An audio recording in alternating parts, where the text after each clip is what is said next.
Hello, folks. So, you looked at the thumbnail, saw the words, I found cut content, and now here you are, ever so patiently waiting for me to shut up and just divulge the sweet fruits of my labour. Well, let's just get one thing straight. I haven't been spelunking through any game files and or cahootsing with any inside sources. I simply stumbled across a couple of trailers that were released prior to Khazan's release, and in said trailers, we can see some rather interesting things. First up, as of 57 seconds in, we have this clip right here, which is of a large dragonkin type looking enemy emerging from this swampy body of water. Immediately, I'm not convinced this is a dragonkin, as they are mostly a unified race, and this beast right here does come across as quite wild. The resemblance is uncanny, but then any lizard-like creature is likely to resemble a dragonkin in all honesty. Anyway, this clip sits amongst many other clips and trailers that all have made it into the final game, meaning the absence of this creature and setting does suggest it was either removed or not fully fleshed out in time just prior to launch. It's not exactly footage rendered from in-game, but it is a fully designed creature with setting, animations, etc., fleshed out to at least some extent. Plus, I am sure you will all agree that there aren't many, if any, monsters that currently quite resemble this one right here, swamp setting and all, suggesting that we're not mistaking this beast for something that has been changed, and instead, whatever this is, just has not been revealed past this point.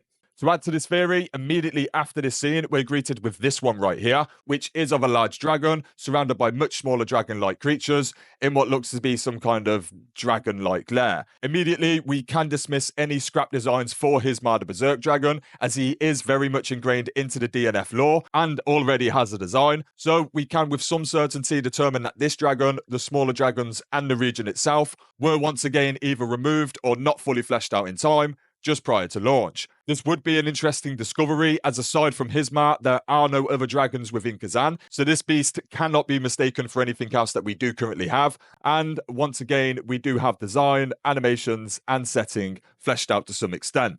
So, I obviously can't speculate much more than anyone else could, but I have long suspected that given the sheer volume of updates being cranked out over the past 3 months, and considering Neeple's general attitude and work ethic, that they may very well have left some content out of Khazan's official release. It's no secret that Khazan has received tons of updates over the past few months that have really fleshed out the quality of life an awful lot, and most of these changes should realistically have been implemented prior to launch. However, the fact that they weren't, and the fact that Neeple have prioritized them over the past few months, is telling of Neeple's general strategy and game plan. And what I mean is, if we are correct in that they cut content prior to release, whether due to not having enough time for everything, that specific content not being fleshed out enough, or just deciding to make cuts as the base game is currently quite extensive and big anyway, then we can to some extent assume that they will be working on this in the background, and we can likely expect this content within the first major DLC.